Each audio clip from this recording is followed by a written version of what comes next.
വിരാജ് ചേട്ടാ, ദേ അവിടെ നിന്ന് ലെഫ്റ്റിലോട്ട് തിരിയണം കേട്ടോ. നന്ദ വിരാജിന് തനുവിൻ്റെ വീട്ടിലേക്കുള്ള വഴി പറഞ്ഞു കൊടുത്തു. ഇനിയും ഒരുപാട് പോകണോ? വിരാജ് ഉള്ളിൽ ആദ്യം പുറത്ത് കാണിക്കാതെ ചോദിച്ചു.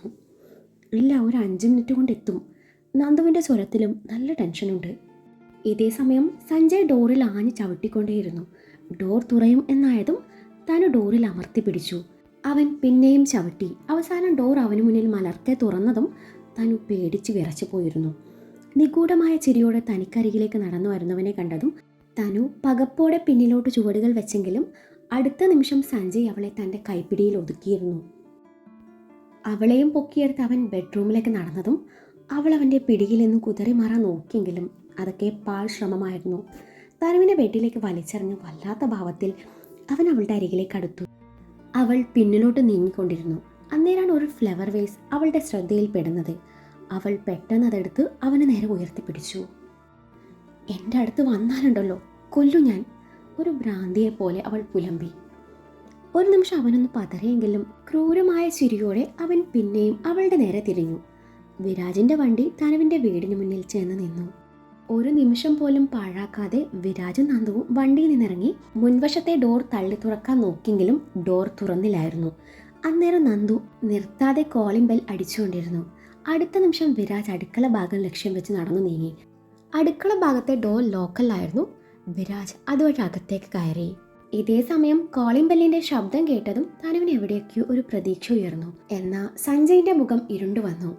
അവന്റെ ശ്രദ്ധ മാറിയ നിമിഷം തനു അവനെ തള്ളി മാറ്റി ഡോറിനരികിലേക്ക് പാഞ്ഞു. ഡി, അവിടെ നിൽക്കാൻ. അതും പറഞ്ഞുകൊണ്ട് അവൻ അവളുടെ ധാവണിയുടെ ഷാളിൽ പിടിച്ചു വലിച്ചതും അതങ്ങനെ തന്നെ ഓടിപ്പോന്നു. അന്നേരം അവളൊന്ന് പകച്ചു പോയെങ്കിലും തിരിഞ്ഞു നോക്കാതെ എങ്ങനെയൊക്കെയോ ഡോർ തുറന്നു. മുറിവിട്ടിറങ്ങിയതും അവൾ നേരെ ചെന്ന് പെട്ടത് വിരാജിന് മുന്നിലും. ധാവണിയുടെ പാവാടയും ബ്ലൗസും മാത്രമിട്ട് തൻ്റെ മുന്നിൽ നിൽക്കുന്ന തനുവിനെ അവൻ വേദനയോടെ നോക്കി. നെഞ്ചിനുള്ളിലേക്ക് 1000 മുള്ളുകൾ ഒരുമിച്ചിറങ്ങുന്ന വേദന. അവൻ കണ്ണിറുക്കി അടച്ചു. പ്രതീക്ഷിക്കാതെ വിരാജിനെ അവിടെ കണ്ടതും അവൾക്ക് സന്തോഷവും സങ്കടവും ഒരുമിച്ച് വന്നു. ഏതൊരു ഉൾപ്രേരണയിൽ അവൾ അവൻ ആഞ്ഞു പുൽകി. അവളുടെ ആ പ്രവൃത്തി അവനെ ഞെട്ടിച്ചുവെങ്കിലും അവൾക്ക് ഈ സമയത്ത് വേണ്ടത് ചേർത്ത് പിടിക്കാനൊരു കൈത്താങ്ങാണെന്ന് തോന്നിയതും വിരാജിൻ്റെ കൈകൾ അവളുടെ പുറമേണിയിൽ ഒരു തലോടലായി പതിഞ്ഞു. അവളുടെ കണ്ണുനീർ തൻ്റെ ഷർട്ടിനെ നനച്ചു തൻ്റെ നെഞ്ചിലേക്ക് കൂടി പടരുന്നത് അവൻ തിരിച്ചറിഞ്ഞു. അവളുടെ കണ്ണുനീർ അവനെ ചുട്ടു പൊള്ളിക്കുന്നുണ്ടായിരുന്നു. അന്നേരം തനുവിൻ്റെ ഏങ്ങലടികൾ പുറത്തേക്ക് കേൾക്കാമായിരുന്നു. അപ്പോഴേക്കും നന്ദുവും അടുക്കള ഭാഗത്തു കൂടി അകത്തേക്ക് വന്നു. വിരാജിനെ കെട്ടിപ്പിടിച്ച് കരയുന്ന തനു. ആ കാഴ്ച നന്ദുവിൻ്റെ ഉള്ളിൽ ഒരേ സമയം സന്തോഷവും സങ്കടവും നിറച്ചു. അപ്പോഴേക്കും സഞ്ജയ് മുറിക്കുള്ളിൽ നിന്നും ഇറങ്ങി വന്നു. വിരാജിൻ്റെ നെഞ്ചോട് ചേർന്ന് നിൽക്കുന്ന തനുവിനെ കണ്ടതും സഞ്ജയുടെ മുഖം ദേഷ്യത്താൽ ചുവന്നു. തനുവിനെയും വിരാജിനെയും ക്രൂരമായി നോക്കുന്ന സഞ്ജയിനെ കണ്ടതും നന്ദുവിന് ഉള്ളം കാൽ തൊട്ടങ്ങ് പെരുത്ത് കയറി. ഒപ്പം അവൻ്റെ കയ്യിൽ തനുവിൻ്റെ ധാവണിയുടെ ഷാള് കൂടി കണ്ടതും അവൾക്ക് അവനെ കൊല്ലാനുള്ള ദേഷ്യം തോന്നി. നന്ദു കത്തുന്ന മിഴികളുമായി അവൻ്റെ അരികിലേക്ക് നടന്നു. അവൻ്റെ കവിളിൽ ആഞ്ഞടിച്ചു. അവൻ്റെ കയ്യിൽ നിന്നും തനുവിൻ്റെ ഷോൾ പിടിച്ചു വാങ്ങി തിരിഞ്ഞു നടന്നു. അപ്പോഴും വിരാജ് അവളെ തൻ്റെ നെഞ്ചോട് ചേർത്ത് പിടിച്ചിട്ടുണ്ട്. തനു. നന്ദുവിൻ്റെ ശബ്ദം കേട്ടതും തനു തിരിഞ്ഞു നോക്കി. നന്ദുവിനെ കണ്ടപ്പോൾ അവളുടെ സങ്കടം ഇരട്ടിച്ചു. വിരാജിൽ നിന്നും അടർന്നു മാറി അവൾ നന്ദുവിൻ്റെ തോളിൽ അഭയം പ്രാപിച്ചു. അന്നേരം നന്ദു അവളുടെ ഷോൾ നേരെയാക്കി കൊടുത്തു. അവളുടെ കരച്ചിൽ കണ്ടതും നന്ദുവിൻ്റെയും കണ്ണ് നിറഞ്ഞു വന്നു. നന്ദുവിൻ്റെ തോളിൽ മുഖം പൂഴ്ത്തി കരയുന്ന തനു വിരാജിൻ്റെ ഉള്ളിൽ ഒരു നൊമ്പരമായി അവശേഷിച്ചു. അവന് അവളെ ഒന്ന് ചേർത്ത് പിടിക്കാനോ ആശ്വസിപ്പിക്കാനോ പറ്റാത്ത അവസ്ഥ. തനുവിനെ ഒരിടത്തിരുത്തി നന്ദു സഞ്ജയുടെ അരികിലേക്ക് നടന്നു. നീ എന്താടാ കരുതിയത്? ഇവൾക്ക് ചോദിക്കാനും പറയാനും ആരുമില്ലെന്നോ? അമ്മയും പെങ്ങളെയും തിരിച്ചറിയാൻ പറ്റാത്ത ചേറ്റെ. നിന്നെയൊക്കെ ചെയ്യേണ്ടത് എന്താണെന്നറിയോ? അങ്ങ്. ബാക്കി പറയാനാവാതെ നന്ദു അറപ്പോടെ അവനെ നോക്കി. നീ കൂടുതലങ്ങ് ചിലക്കാതടി. എൻ്റെ മേലെ കൈവച്ച നിന്നെ ഞാനങ്ങ് വെറുതെ വിടുമെന്ന് കരുതണ്ട. നീ എന്ത് ചെയ്യൂടാ? എന്നെ നിനക്ക് അറിയാഞ്ഞിട്ടാണ്, നന്ദു പറഞ്ഞു. ഡീ. നന്ദുവിൻ്റെ മുടിയിൽ കുത്തിപ്പിടിച്ചുകൊണ്ട് സഞ്ജയ് പറഞ്ഞതും നന്ദു അവനെ തെറി വിളിച്ചുകൊണ്ട് അവൻ്റെ പിടി വിടുവിക്കാൻ ശ്രമിക്കുന്നുണ്ട്. വിടടാ അവളെ. വിരാജ് സഞ്ജയുടെ നെഞ്ചിലേക്ക് ആഞ്ഞ് ചവിട്ടിക്കൊണ്ട് പറഞ്ഞതും അവൻ നിലം പതിച്ചു. സഞ്ജയ് ചാടി എഴുന്നേറ്റ് വിരാജിന് നേരെ തിരിഞ്ഞു. അപ്പോൾ നിന്റെ കസ്റ്റഡിയിൽ എത്ര പെണ്ണുങ്ങളുണ്ടടാ? ഇവളുണ്ടാകുമ്പോൾ പിന്നെ എന്തിനാടാ നിനക്ക് എൻ്റെ വീട്ടിലെ പെണ്ണ്? നീയും ഈ പെണ്ണും കൂടി എന്നെ അങ്ങ് ഒലത്തിക്കളയും. ഈ സഞ്ജയിനെ നിങ്ങൾക്ക് ശരിക്കും അറിയില്ല. സഞ്ജയിൻ്റെ പരിഹാസം നിറഞ്ഞ വാക്കുകൾ കേട്ട് വിരാജിൻ്റെ കത്തുന്ന മിഴികൾ സഞ്ജയിലേക്ക് നീണ്ടു. വർദ്ധിച്ചു വന്ന ദേഷ്യത്തോടെ വിരാജ് സഞ്ജയിൻ്റെ കഴുത്തിൽ പിടിമുറുക്കി. പിന്നീട് വിരാജ് സംഹാരരുദ്രനായി. വിരാജ് തൻ്റെ കാലി അടങ്ങും വരെ സഞ്ജയനെ ഇടിച്ചുകൊണ്ടിരുന്നു. ഒടുവിൽ കസേര എടുത്ത് അവൻ്റെ തലയ്ക്ക് അടിക്കാൻ നോക്കിയപ്പോൾ നന്ദുവാണ് അവനെ പിടിച്ചു വെച്ചത്. പെങ്ങളാവാനേ ഒരമ്മയുടെ വയറ്റി പിറക്കണമെന്നില്ല, ഒരേ അച്ഛന് ജനിക്കണമെന്നില്ല, അല്ലാതെ തന്നെ പെങ്ങളെ കിട്ടും. അങ്ങനെ കിട്ടിയതാണ് എനിക്കിവളെ. ഇവളെ ഇതുപോലെ ചേർത്ത് പിടിച്ചാൽ അവൾ ഒരിക്കലും എന്നെ തടയില്ല. കാരണം അവൾക്കറിയാം ഈ സ്പർശം സ്നേഹത്തിൻ്റെയും വാത്സല്യത്തിൻ്റെയും കരുതലിൻ്റെയാണെന്ന്. അല്ലാതെ നിന്നെപ്പോലെ കാമം നിറഞ്ഞ കണ്ണുകളോടെ എല്ലാ പെണ്ണുങ്ങളെ കാണേണ്ടേ. നേരത്തെ സഹോദരനാണെന്ന് പറഞ്ഞ് ഘോരം പ്രസംഗിക്കുന്നത് കണ്ടല്ലോ. ഇതാണോടാ പട്ടി നിന്റെ സഹോദര സ്നേഹം? തറയിൽ വീണ് കിടക്കുന്ന സഞ്ജയെ ആഞ്ഞ് ചവിട്ടിക്കൊണ്ട് വിരാജ് ചോദിച്ചു. അപ്പോഴേക്കും കോളിൽ ബെല്ലിൻ്റെ ശബ്ദം കേട്ടു. നന്ദു ചെന്ന് ഡോർ തുറന്നപ്പോൾ തനുവിൻ്റെ അച്ഛനും അമ്മയുമായിരുന്നു. മോളെപ്പോൾ വന്നു? തനു ഇവിടെ? നന്ദുവിനെ കണ്ടതും തനുവിൻ്റെ അമ്മ കാര്യം തിരക്കി. ദേ അവിടെ ഉണ്ടമ്മ, അത്രമാത്രം പറഞ്ഞു. നന്ദു അകത്തേക്ക് നടന്നപ്പോൾ അച്ഛനും അമ്മയും അകത്തേക്ക് കയറി. അകത്തെ കാഴ്ച കണ്ടു തനുവിൻ്റെ അമ്മ എല്ലാവരെയും മാറി മാറി നോക്കി. തനുവിൻ്റെ അന്നേരത്തെ കോലം കണ്ടതും ആ അമ്മയുടെ ഉള്ളിൽ ആദി നിറഞ്ഞു. ഇടികൊണ്ട് അവശനായ സഞ്ജയ് അന്നേരം എഴുന്നേറ്റ് നിന്നു. എന്താ മോളെ, എന്താ നിനക്ക് പറ്റിയേ? തനുവിനെ ചേർത്ത് പിടിച്ചുകൊണ്ട് ചോദിച്ചതും തൻ്റെ അമ്മയുടെ മാറോട് ചേർന്ന് അവൾ ഏങ്ങി കരഞ്ഞു. അമ്മയെന്ന് പറഞ്ഞ് നടന്നാൽ മാത്രം പോരാ, മക്കളുടെ മനസ്സിൽ എന്താണെന്നും അവരുടെ പ്രശ്നങ്ങൾ എന്താണെന്നും ചോദിച്ചറിയണം. മോളെ നല്ല ആളുടെ കൂടെ ഏൽപ്പിച്ചു പോയേ. ദേ ഇവളുള്ളതുകൊണ്ടാണ് മോളിപ്പോഴും ജീവനോടുള്ളത്. ഇല്ലേ ആങ്ങളെ എന്ന് പറഞ്ഞ് നടക്കുന്ന ഇവനുണ്ടല്ലോ, ആവശ്യം കഴിഞ്ഞ് കൊന്ന് കുഴിച്ചു മൂടിയനെ. അത്രയും പറഞ്ഞ് വിരാജ് ദേഷ്യത്തോടെ പുറത്തേക്ക് നടന്നു. ആ അമ്മയ്ക്ക് കാര്യങ്ങൾ ഏകദേശം പിടികിട്ടിയിരുന്നു. വിരാജ് പറഞ്ഞത് 100% ശരിയാണെന്ന് അവർക്ക് തോന്നി. ഒരിക്കലും താൻ അവളെ സഞ്ജയിനെ ഏൽപ്പിച്ചു പോകാൻ പാടില്ലായിരുന്നു. എന്നിട്ടും അവർ പ്രതികരിക്കാനാവാതെ നിൽക്കുകയായിരുന്നു. എന്താ മോളെ, എന്താ ഇതൊക്കെ? എനിക്കൊന്നും മനസ്സിലാവുന്നില്ല.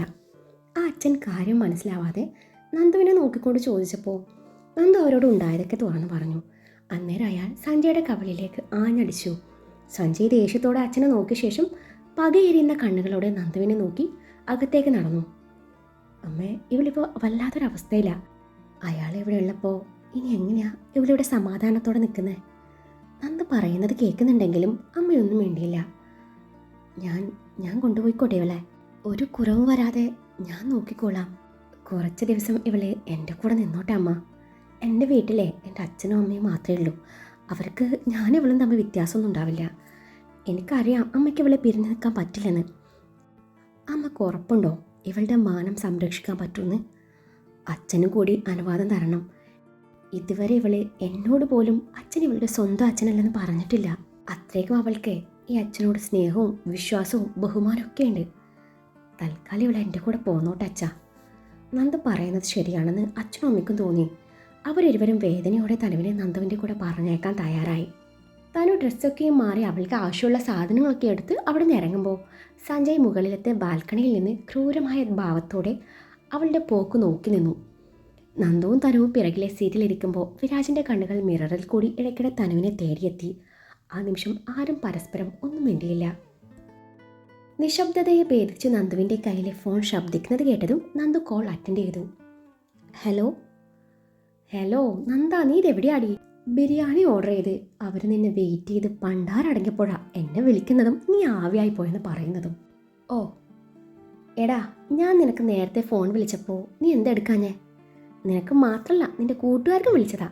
ഒരെണ്ണം പോലും ഫോൺ എടുത്തില്ല. വെച്ചിട്ടുണ്ടെല്ലാത്തിനും അങ്ങ് പറഞ്ഞേക്ക്. സോറി ഡി, ഞങ്ങൾ അന്നേരം ഇത്തിരി ബിസി ആയിരുന്നു. ഇപ്പോഴാണ് നിന്റെ കോൾ കാണുന്നത്. അപ്പോഴാണ് നിന്റെ അച്ഛൻ്റെ കോൾ വരുന്നതും നിന്നെ കാണാനില്ലെന്നും പറയുന്നത്. അല്ല, ശരിക്കും നീ ഇപ്പോൾ എവിടെയാ? ഞാനേ ഒളിച്ചോടി പോയതാ. എന്തേ? ഓ, അതിനുള്ള ഭാഗ്യമൊന്നും എനിക്കില്ല. അല്ല, ആരുടെ കൂടിയാ നീ ഒളിച്ചോടി പോയേ? നിന്റെ കൂട്ടുകാരനെ ഇനി ഒരാൾ കൂടി ഉണ്ടല്ലോ, ആരുടെ കൂടെ? ആണോ? എന്നാ കേട്ടോ, എനിക്ക് നിന്നേക്കാൾ വിശ്വാസം അവനെയാ. ഞാൻ പറഞ്ഞതേ ഒന്നുകൂടെ പറഞ്ഞേ. ഫോൺ സ്പീക്കർ മോഡിലിട്ടുകൊണ്ട് നന്ദു പറഞ്ഞു. എന്തിനാ? ഒന്ന് പറയടോ. എനിക്ക് നിന്നേക്കാൾ വിശ്വാസം എൻ്റെ കൂട്ടുകാരനാണെന്ന് കേട്ട് ബോധിച്ചല്ലോ. അത് കേട്ടതും വിരാജിൻ്റെ ചുണ്ടിൽ ഒരു പുഞ്ചിരി മുട്ടിട്ടു. ഓ, ബോധിച്ചു. പുള്ളിയേയും കൂടി കേൾപ്പിച്ചിട്ടുണ്ട് കേട്ടോ. നന്ദ, ശരിക്കും ഇപ്പം നിൻ്റെ കൂടെ വിരാജുണ്ടോ? വിരാജേട്ടൻ മാത്രമല്ല, തനുവുണ്ട്. എന്താടി സംഭവം? എല്ലാം വന്നിട്ട് പറയാം. നീ ഇപ്പം എവിടെയാ? ഞങ്ങളിവിടെ ഉണ്ട്, കഴിക്കാൻ വേണ്ടി പോവാണ്. എന്നാൽ ഒരു 15 മിനിറ്റ് വെയിറ്റ് ചെയ്യേ, ഞങ്ങൾ എത്തി. നമുക്ക് ഒരുമിച്ച് കഴിക്കാം. ബാക്കിയൊക്കെയും ഞാൻ വന്നിട്ട് പറയാം. അത്രയും പറഞ്ഞു നന്ദു കോൾ അവസാനിപ്പിച്ചു. ഭക്ഷണം കഴിഞ്ഞ് ബാക്കി എല്ലാവരും പോയതും അവിടെ നന്ദുവും കൃഷ്ണും തനുവും വിരാജും മാത്രമായി. തനുവിനെ ഒരു ഭാഗത്തിരുത്തി അവർ 3 പേരും സംസാരിക്കാൻ തുടങ്ങി. നന്ദ, വിരാജ് പറയുന്നതിലും കാര്യമുണ്ട്. നിന്റെ വീട്ടിലിപ്പോൾ ആൾക്കാരും ബഹളമൊക്കെയാണ്. ഇപ്പോൾ തനുവിന് വേണ്ടത് അതുപോലൊരു അന്തരീക്ഷമല്ല. അതുമല്ല, വിവാഹ തിരക്കിനിടയിലെ നിനക്ക് തനുവിനെ വേണ്ട പോലെ ശ്രദ്ധിക്കാൻ പറ്റിയൊന്നും വരില്ല. ഇവൻ്റെ വീട്ടിലാകുമ്പോൾ ഇവനും അച്ഛനും അമ്മയും മാത്രമല്ലേ ഉള്ളൂ. കൃഷ് നന്ദുവിനെ പറഞ്ഞു മനസ്സിലാക്കാൻ നോക്കി. അങ്ങനൊന്നും ഉണ്ടാവില്ല കൃഷ്, ഞാൻ എന്ത് തിരക്കാണെങ്കിലും അവളെ ശ്രദ്ധിച്ചോളാം. അവളെ ഞാൻ ഒറ്റയ്ക്കാക്കില്ല. നന്ദു പിന്നെയും വാശി പിടിച്ചു. അപ്പം നീ ഒരാഴ്ച കഴിഞ്ഞ് എൻ്റെ വീട്ടിൽ വരുമ്പോഴോ? അപ്പം ഞാൻ അവളെയും നിൻ്റെ വീട്ടിലേക്ക് കൊണ്ടുവരും. അവിടെയും അധികം ആരും ഇല്ലല്ലോ. ആ, ബെസ്റ്റ്. പിന്നെ നിന്നെ എനിക്ക് മഷിയിട്ട് നോക്കിയാൽ കിട്ടില്ല, കൃഷ് മനസ്സിൽ പറഞ്ഞതാണ്. എന്താ കൃഷ്, നിനക്കതിൽ വല്ല കുഴപ്പമുണ്ടോ? എനിക്കെന്ത് കുഴപ്പം? എനിക്കൊരു കുഴപ്പമില്ല. പക്ഷെ ഒരു പ്രശ്നമുണ്ട്. എന്താ കൃഷ്? വിരാജ്, 1 മിനിറ്റ്, ഇപ്പം വരാം എന്നും പറഞ്ഞ് കൃഷ് നന്ദുവിൻ്റെ കൈയും പിടിച്ച് അല്പം മാറി നിന്നു. എടി പൊട്ടിക്കളി, നിനക്ക് ഈ ലുക്ക് മാത്രമേ ഉള്ളൂ, 10 പൈസയുടെ ബുദ്ധി ഇല്ലല്ലേ? കൃഷ് ആ പറഞ്ഞത് കേട്ടപ്പോൾ നന്ദു അവനെ ഓർപ്പിച്ചു നോക്കി. നോക്കണ്ട, മഹാലക്ഷ്മി ഫ്ലൈറ്റും പിടിച്ചു വരുമ്പോൾ പുറംകാലം കൊണ്ട് തട്ടിക്കളയുന്നു. ഏത് മഹാലക്ഷ്മി? എൻ്റെ അമ്മായിയുടെ മോള് മഹാലക്ഷ്മി. നന്ദുവിൻ്റെ ചോദ്യം കേട്ട് കൃഷ് പല്ല് ഞെരിച്ചു. അതിന് നിൻ്റെ അമ്മായിയുടെ മോള് പാർവതിയല്ലേ, മഹാലക്ഷ്മി അല്ലല്ലോ. എനിക്ക് വേറെ അമ്മായിമാരുണ്ട്, അവർക്ക് വേറെയും മക്കളുണ്ട്. എൻ്റെ കൊല്ല്. എടി ബുദ്ധൂസ, വിരാജനിപ്പോൾ തനുവിനോട് ഇതൊക്കെ തോന്നി തുടങ്ങിയിട്ടുണ്ട്. ആ ഒരിത് പ്രണയത്തിലേക്ക് വഴിമാറാൻ അവർ 2 പേരും ഒരുമിച്ചുണ്ടാവുന്നത് നല്ലതാ. അതിനിടയിൽ നീ കട്ടുറും പാവല്ല നന്ദൂട്ടാ. അതുമല്ല, നമുക്ക് നാളെ ഫോട്ടോഷൂട്ടുള്ളതാ. പോരാഞ്ഞേ അടുത്ത ആഴ്ച ഫസ്റ്റ് നൈറ്റും ആഘോഷിക്കാനുള്ളതാ. അത് കഴിഞ്ഞ് പിറ്റേ ദിവസം ഞാൻ ഹണിമൂണിനും പോകാനുള്ളതാ. അവളുടെ കൈയെടുത്ത് പതിയെ തലോടിക്കൊണ്ടാണ് അവനത് പറഞ്ഞത്. അന്നേരം അവളുടെ മുഖത്ത് വിരിഞ്ഞ നാണം അവൻ ആസ്വദിക്കുന്നുണ്ടായിരുന്നു. അതിനിടയിൽ നീ തനുവിൻ്റെ കാര്യം ഓർത്ത് ടെൻഷൻ അടിച്ചാൽ ശരിയാവില്ലെന്ന്. തനുവിൻ്റെ കാര്യം ഇനി വിരാജ് നോക്കിക്കോളൂ. കൃഷ് അവളെ ഒരുവിധം പറഞ്ഞു മനസ്സിലാക്കി. അതാണ് നല്ലതെന്ന് നന്ദുവിനും തോന്നി. അതെ, നിന്നെ എൻ്റെ കൂടെ പറഞ്ഞു വിടാൻ പുള്ളിക്കാരൻ്റെ മനസ്സ് അനുവദിക്കുന്നില്ല. നിന്നെ ഇത്രയും പെട്ടെന്ന് ദേവി കടാക്ഷിക്കുമെന്ന് ഞാൻ കരുതിയില്ല. മരുഭൂമിയിൽ ചെറുതായി മഴ പെയ്തു തുടങ്ങി. വെറും മഴയല്ല, പ്രണയമഴ. ഇനിയിപ്പോൾ എല്ലാം നിൻ്റെ മിടുക്ക് പോലെയായിരിക്കും. വേണേ ഞാൻ അഡ്വൈസൊക്കെ തരാട്ടോ. വിരാജിൻ്റെ കൂടെ തനുവിനെ പറഞ്ഞു വിടുമ്പോൾ നന്ദു തനുവിൻ്റെ കാതിൽ സ്വകാര്യം പോലെ പറഞ്ഞു. പോടി, അങ്ങനൊന്നുമില്ല, ഇത് വെറും സിമ്പതി. തനുള്ളിലെ സങ്കടം പുറത്ത് കാണിക്കാതെ പറഞ്ഞു. പിന്നെ എന്നിട്ടാണല്ലോ നേരത്തെ നിന്നെ നെഞ്ചോട് ചേർത്ത് പിടിച്ചേ. എത്ര നേരാ രണ്ടും കെട്ടിപ്പിടിച്ചെന്നേ? അത് പിന്നെ അന്നേരത്തെ സങ്കടത്തിലും വെപ്രാളത്തിലും ഞാൻ അങ്ങോട്ട് പോയി കെട്ടിപ്പിടിച്ചതാണല്ലോ. അതാണ്. എന്നാലും കുറച്ച് കഴിഞ്ഞ് വിടാലോ, നന്ദു ഒരീണത്തിൽ പറഞ്ഞു. അന്നേരം തനുവിൻ്റെ മുഖത്ത് നാണം വിരിഞ്ഞു. അച്ചോടാ, അവളുടെ ഒരു നാണം കണ്ടില്ലേ? എന്നാൽ ഇനി സമയം കളയണ്ട, വണ്ടി കയറിക്കോ. ഇനി ആളെ വെയിറ്റ് ചെയ്യിപ്പിക്കണ്ട. അത്രയും പറഞ്ഞ് നന്ദു കോ ഡ്രൈവിംഗ് സീറ്റിലെ ഡോറും തുറന്ന് അവൾ അവിടെ ഇരുത്തി. ശേഷം ഇരുവരെയും നോക്കി കൈവീശി. വിരാജ് നന്ദുവിനോടും കൃഷ്ണനോടും യാത്ര പറഞ്ഞ് വണ്ടി മുന്നോട്ടെടുത്തു. അവർ പോയതും കൃഷ്ണും നന്ദുവും അവരുടെ വണ്ടിയിലും കയറി. അപ്പോൾ നമുക്കും അങ്ങ് വിട്ടാലോ? നന്ദുവിന് നേരെ തിരിഞ്ഞുകൊണ്ടാണ് കൃഷ്ണൻ്റെ ചോദ്യം. പോവാം. എങ്ങോട്ട് പോവാൻ? ഞാൻ വിട്ടാലല്ലേ നീ പോവുള്ളൂ. രാവിലെ തൊട്ടേ ഒരു ഉമ്മ ഒപ്പിക്കാനുള്ള അവസരം നോക്കിയിരുന്നതാ. ഒത്തു വന്നപ്പോഴേക്കും വൈകുന്നേരമായി. അപ്പോൾ ഇത്തിരി കനത്തിലായിക്കോട്ടെ അല്ലേ? അവൾ അതുപോലെ അങ്ങ് പൊക്കിയെടുത്ത് മടിയിലിരുത്തി. കൃഷ്ണ, നീ എന്തായി കാണിക്കുന്നേ? അവൻ്റെ പ്രവൃത്തിയിൽ അവളുടെ കണ്ണുകൾ മിഴിഞ്ഞു വന്നു. കാണിച്ചില്ലല്ലോ, കാണിക്കാൻ പോണല്ലുള്ളൂ. അവളുടെ കാല് രണ്ടും തൻ്റെ ഇരു സൈഡിലായി ഒതുക്കി വെച്ച് അവളെ ഒന്നുകൂടെ തന്നോട് അടുപ്പിച്ചുകൊണ്ട് കൃഷ് പറഞ്ഞു. ജീൻസും ക്രോപ്പ് ടോപ്പും ഡെനിം ക്രോപ്പ്ഡ് ജാക്കറ്റും ആയിരുന്നു അവളുടെ വേഷം. അവൻ അവളുടെ കഴുത്തിലൂടെ വട്ടം ചുറ്റി പിടിച്ചു. അവളുടെ നെറ്റിയിൽ നെറ്റി മുട്ടിച്ചു. മൂക്കിൽ മൂക്ക് കൊണ്ട് ഉരസിക്കൊണ്ടിരുന്നു. ഇരുവരുടെയും മധുരങ്ങൾ തമ്മിൽ നൂലിഴ വ്യത്യാസത്തിലാണുള്ളത്. നന്ദൂട്ട, നീ തരണോ അതോ ഞാൻ എടുക്കണോ? എന്ത്? നന്ദു ഒന്നും അറിയാത്ത പോലെ തിരിച്ചു ചോദിച്ചു. എന്താണെന്ന് നിനക്കറിയില്ലേ? വലത് കൈയാലെ അവളുടെ തോളിൽ നിന്നും ജാക്കറ്റ് അല്പം താഴ്ത്തി വെച്ചു അവളുടെ നഗ്നമായ തോളിൽ പല്ലുകൾ ആഴ്ത്തിക്കൊണ്ട് അവൻ ചോദിച്ചു. ആ കൃഷ്, എന്താ ഇത്? ഇനി പറ, നിനക്കറിയില്ലേ? അവൻ വീണ്ടും ചോദിച്ചു. ഇല്ലെന്ന പോലെ അവൾ കുറുമ്പോടെ ചുമൽ കൂച്ചി. നിനക്ക് അറിയില്ലല്ലേ? ശരി. അത് പറയുന്നതിനോടൊപ്പം അവൻ്റെ കൈകൾ ഇൻ ചെയ്ത് വെച്ചിരുന്ന അവളുടെ ടീഷർട്ട് വലിച്ചു പുറത്തിട്ട് അതിനകത്തേക്ക് കടത്തിവിട്ടതും അവളൊന്ന് പൊള്ളിപ്പിഴഞ്ഞുകൊണ്ട് അവൻ്റെ തോളിലേക്ക് ചാഞ്ഞു. അവൻ്റെ കൈവിരലുകൾ അവളുടെ വയറിനെ താഴ്ത്തി അവിടെ നിന്ന് മുകളിലോട്ട് ഇഴഞ്ഞു നീങ്ങി തുടങ്ങി. ഒടുവിൽ അവളുടെ മൃദുലതയിൽ എത്തി നിന്നതും ഒരേങ്ങലോടെ അവൾ അവൻ്റെ തോളിൽ മുഖം പൂഴ്ത്തി. ക്രിഷ്, നീ എന്തായി കാണിക്കുന്നേ? അവൾ പതിഞ്ഞ സ്വരത്തിൽ ചോദിച്ചു. അന്നേരം അവൻ്റെ കൈകളാൽ അവളുടെ മാറിടം ഞെരഞ്ഞമർന്നു. ക്രിഷ്, കൈയെടുക്ക് ക്രിഷ്. അന്നേരം അവൻ തൻ്റെ പ്രവൃത്തി തുടർന്നുകൊണ്ടേയിരുന്നു. അവളുടെ കൈകൾ അവൻ്റെ ഷർട്ടിൽ അമർന്നു. ഒടുവിൽ അവൾ വിവശയായതും തൻ്റെ മുഖമുയർത്തി അവൻ്റെ മുഖത്തിന് നേരെ കൊണ്ടുവന്നു കണ്ണുകൾ കൊണ്ട് കെഞ്ചി പറഞ്ഞു. അന്നേരം ഉമ്മതാ എന്ന പോലെ അവൻ തൻ്റെ കവിൾ അവൾക്ക് നേരെ നീട്ടിയതും അവൾ അവൻ്റെ കവിളിൽ തൻ്റെ ചുണ്ടുകൾ പതിപ്പിച്ചു. അവൻ മതിവരാത്ത പോലെ തൻ്റെ മറ്റേ കവളും നെറ്റിയും മൂക്കും താടിയും അവൾക്ക് നേരെ കാട്ടിക്കൊടുത്തതും അവൾ കൃത്രിമ ദേഷ്യം നടിച്ചുകൊണ്ട് എല്ലായിടത്തും തൻ്റെ അതരങ്ങൾ പതിപ്പിച്ചു. ഒടുവിൽ അവൻ കള്ളച്ചിരിയോടെ അവളെ നോക്കിയതും അവൾ കാര്യം മനസ്സിലായിട്ടും അറിയാത്ത പോലെ നടിച്ചു. ഇനി എന്താ ക്രിഷ്? അന്നേരം അവൻ അവളുടെ ചുണ്ടിൽ നേർമയായി മുത്തി കാണിച്ചതും അവൾ ഇനി പറ്റില്ല എന്നും പറഞ്ഞു എഴുന്നേൽക്കാൻ ഒരുങ്ങിയെങ്കിലും അവൻ്റെ കൈകൾ പിന്നെയും അവളിൽ കുറുമ്പ് കാട്ടി തുടങ്ങി. അവൻ്റെ കൈകൾ അവളുടെ ഇന്നർ വെയറിനുള്ളിലേക്ക് അരിച്ചിറങ്ങിയതും അവൾ അവൻ്റെ കരവലയത്തിനുള്ളിൽ നിന്നുകൊണ്ട് പിടഞ്ഞു. തൻ്റെ പ്രവൃത്തി അവളിൽ ഉണ്ടാക്കുന്ന മാറ്റങ്ങൾ അവൻ ആസ്വദിച്ചുകൊണ്ടിരുന്നു. അടുത്ത നിമിഷം യാന്ത്രികമായി അവളവൻ്റെ അതരങ്ങളിൽ തൻ്റെ അതരങ്ങൾ ചേർത്ത് വെച്ച് പോയിരുന്നു. തൻ്റെ അതരങ്ങൾ അവൻ്റെ അതരങ്ങളുമായി കൊരുത്ത നിമിഷം ഏതോ നിർവൃതിയാലെ അവളുടെ മിഴികൾ താനെ അടഞ്ഞു പോയതും അവൻ്റെ കണ്ണുകളും കൂമ്പി അടഞ്ഞുപോയി. ഒപ്പം അവൻ്റെ കൈകൾ അവളുടെ നഗ്നമായ മാറിൽ അനുസരണയില്ലാതെ അലഞ്ഞു നടന്നു. അന്നേരം അവൾ അവനെ എതിർത്തതേയില്ല. ഇരുവരും ആ ചുംബനം ഒരുപോലെ ആസ്വദിച്ചു. നിമിഷങ്ങൾ കടന്നു പോയിക്കൊണ്ടിരുന്നു. മനസ്സില്ലാ മനസ്സോടെ ഇരുവരും ചുണ്ടുകൾ വേർപെടുത്തി. ക്രിഷ്, ഇനി ആ കൈയൊന്നെടുക്കോ? തൻ്റെ മുഖത്ത് നോക്കാതെ പറയുന്നവളെ കണ്ട് അവൻ ചിരി ഉള്ളിലൊതുക്കി അവളുടെ ഇന്നവയെ നേരെയാക്കി കൊടുത്തതും അവളിൽ നിന്നും ഒരു ഏങ്ങൽ ഉയർന്നു. ഒപ്പം അവളുടെ കണ്ണുകളും മിഴിഞ്ഞു വന്നു. അവനത് ശ്രദ്ധിക്കാതെ അവളുടെ ടീഷർട്ടും ജാക്കറ്റും കൂടി നേരെയാക്കി അവളെ അതുപോലെ പൊക്കി എടുത്തെടുത്ത് തന്നെ തിരിച്ചു വെച്ചതും അവൾ മിഴിഞ്ഞ കണ്ണാലെ അവനെ തന്നെ നോക്കിയിരുന്നു. അപ്പോഴും അവൾ അവൻ്റെ പ്രവൃത്തിയുടെ ഹാങ് ഓവറിൽ തന്നെയായിരുന്നു. അവൻ്റെ കൈകളുടെ ചെറുചൂട് ഇപ്പോഴും തൻ്റെ മേനിയിൽ ഉള്ളതുപോലെ അവൾക്ക് തോന്നി. ഇഷ്ടമായി, പെരത്തിഷ്ടായി. ത്രില്ല് മുഖ്യം വെക്കില്ലേ? ഇല്ലല്ലേ, ഞാനിവിടെ കൊണ്ടൊന്ന് അവസാനിപ്പിക്കുമായിരുന്നില്ല. സാരമില്ല, ഒരാഴ്ചയല്ലേ, ഞാൻ കാത്തിരുന്നോളാം. സീറ്റ് ബെൽറ്റ് ഇട്ട് കൊടുക്കാൻ നേരം അവളുടെ കാതോരം അവൻ പറഞ്ഞതും അവൾ ഉമിനീറിറക്കി. അന്നേരം അവനവളെ നോക്കി ചുണ്ടുകൾ കൂർപ്പിച്ച് ഒരു ഉമ്മയും പുറത്തുവിട്ട് വണ്ടി മുന്നോട്ടെടുത്തു. ഇതേ സമയം വിരാജിൻ്റെ വീട്ടിലേക്കുള്ള യാത്രയിൽ താൻ വിരാജിൻ്റെ മുഖത്തേക്ക് നോക്കിയതേയില്ല.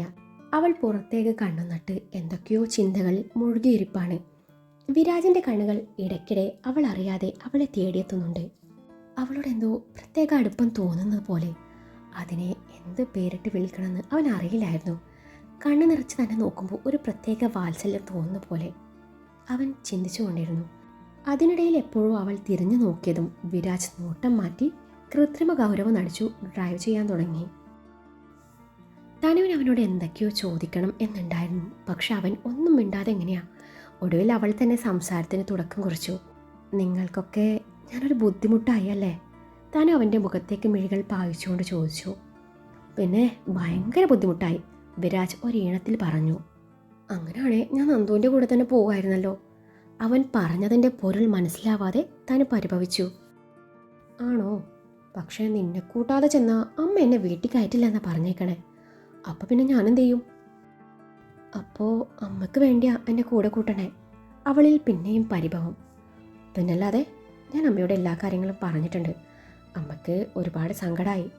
അത് കേട്ടതും അവളുടെ മുഖം വാടുന്നത് അവൻ ശ്രദ്ധിച്ചു. നിനക്ക് കുടിക്കാൻ എന്തെങ്കിലും വേണോ? എനിക്കൊന്നും വേണ്ട.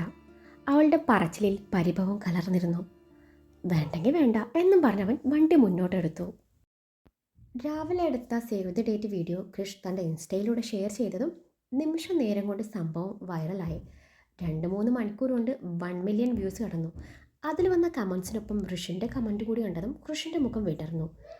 ഈ വീഡിയോ സോഷ്യൽ മീഡിയ ഏറ്റെടുത്തപ്പോൾ ചില മുഖങ്ങളിൽ മാത്രം ക്രൂരമായ ചിന്തകൾ വിരിഞ്ഞു.